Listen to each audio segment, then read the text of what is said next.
돈을 빠르게 모으는 비결 3가지를 말씀드릴 거예요. 다른 데서 이런 이야기를 잘 안 하더라고요. 그런데 이게 특별한 능력이 필요한 건 아니고요. 생각을 조금만 바꾸면 누구나 할 수 있는 거고 당연히 돈이 모일 수밖에 없는 방법이니까. 안녕하세요. 손빠르게 쓰남 여사입니다. 저는 6살, 10살 아들 둘을 키우면서 직장에 다니고 있는 40대 워킹맘입니다. 아이들이 2살, 6살 때 이제 가계부를 쓰면서 짠테크를 시작해서요. 이제는 5년차가 되었는데요. 저는 5년 동안 참 애쓰면서 열심히 살았다고 생각을 했거든요. 그런데 요즘 이상해요. 아무튼 요즘 우리 신랑 손빠리가요. 하루에 300원으로 사는 사람이 있다고. 그러니까 그분은 아침, 점심, 저녁 3끼를 다 회사에서 해결을 하시는 분이었어요. 그게 가능한 케이스였고, 또 한 달에 30만 원만 쓰고 나머지 월급을 다 모아가지고 3억을 모았대요. 누가 애도 없고 결혼도 안 했나 보죠. 그쵸? 그리고 또 누구는 나들이 갈 땐 밥을 다 먹고 나가서 외식은 하지 않고 식비도 하루에 딱 이렇게 정해진 만큼만 그만큼 안에서만 쓴다고 그러는 거예요. 그래서 제가 그래? 그럼 우리도 그렇게 한번 살아볼까? 제가 그랬거든요. 사실 이게 되게 힘든 거예요. 그렇게 살기는. 섣불리 그렇게 하겠다라고 대답을 할 수가 없죠. 지금까지 이제 우리 손빠리가 저한테 얘기한 사례들에 비하면 저는 참 적당히 아끼면서 살았구나 그런 생각이 들었는데요. 애들도 키우면서 차도 한 대 끌면서 또 제가 출근을 하니까 돌봄 비용도 지불하면서 그렇게 살았거든요.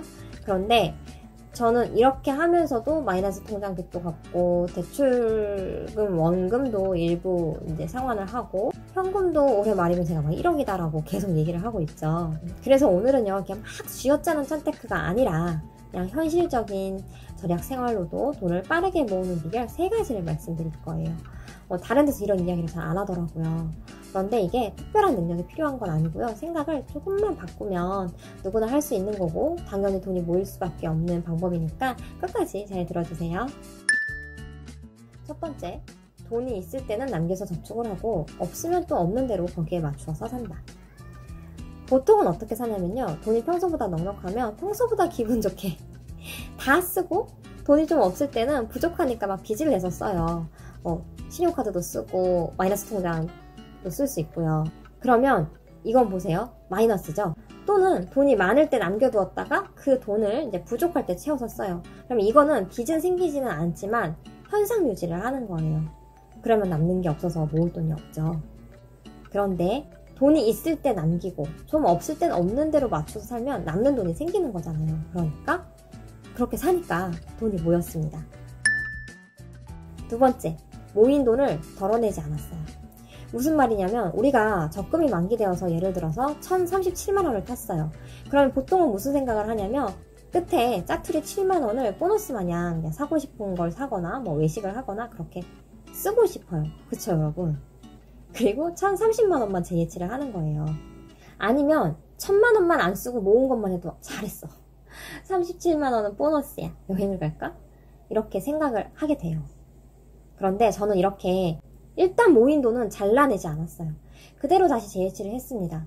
이게 단순히 7만원, 37만원의 차이를 만드는 게 아니에요.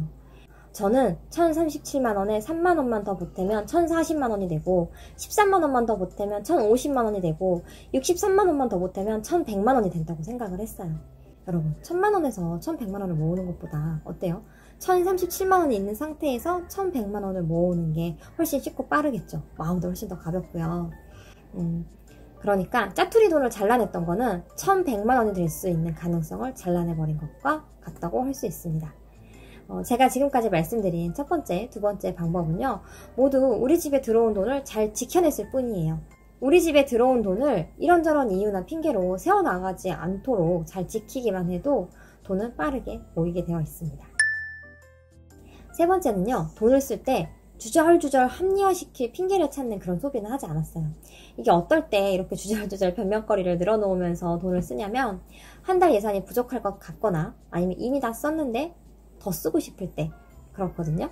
그러니까 예산 안에서 내가 살 수 있으면 이런저런 핑계 댈 필요가 없어요. 그냥 사면 되는데 그렇지 않으니까 자꾸 합리화를 시키는 거죠. 아니면 내가 생각해도 이건 안 사도 되는 건 거지. 그래서 이런 거는 당장은 좀 서운할지라도 굳이 하지 않아도 되는 소비라고 생각을 해서 이런 소비는 안 해야겠다 이렇게 생각을 했거든요. 한 달 예산을 다 썼더라도 꼭 필요하면 이런저런 핑계댈 필요가 없어요. 그냥 쓰면 돼요. 내가 100만 원을 다 썼지만 이건 꼭 써야 되는 거니까 할 수 없지. 이렇게 하면 되는 거거든요. 그런데 이게 사람인지라 또 생각처럼 소비 절제가 그렇게 막 100% 되진 않기 때문에 굳이 안 사도 되는 걸 또 살 때가 있어요, 여러분. 그러면 그냥 쿨하게 인정을 합니다. 굳이 안 사도 되는데 사버렸네. 조금만 참을 걸. 잘못했네. 이렇게 하고 인정을 하면 다음에 같은 상황에서 내가 지난번에 돈 쓰고 나서 후회했었지. 조금만 참으면 넘어갈 텐데 이번엔 참아봐야겠다. 이렇게 하면서 똑같은 잘못을 반복하지 않거든요. 그런데 이걸 합리화를 시켜놓으면 내가 잘한 소비가 되기 때문에 다음에 또 똑같은 핑계를 대면서 또 돈을 쓰게 되어 있어요.